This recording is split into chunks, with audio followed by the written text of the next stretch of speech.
Nah, jadi seperti itu, Mbak. Kalau sampean ditipu, kalau dianya balik ke Hong Kong, sampean laporan ke polisi baru bisa. Tapi kalau sekarang dia di Indonesia, nggak bisa sampean mengkasuskan. Tungguin aja. Suatu saat kalau dia balik. Kalau nggak balik, ya mau nggak mau orang orang keluarga sampean harus sering datang ke rumahnya dia tiap hari nagih ngomong-ngomong-ngomong. Ya udah, mau nggak mau kayak gitu aja.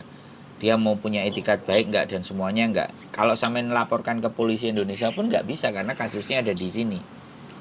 Dengan Iya, bukti makanya itu nggak bisa aja. dengan bukti-bukti apapun di sini sampean mempenjarakan dia di sana juga nggak bisa.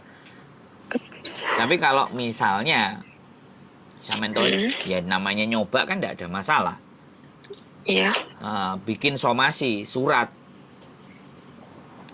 somasi ke alamatnya dia, ke namanya dia, suruh menyelesaikan persoalan. Somasi itu boleh,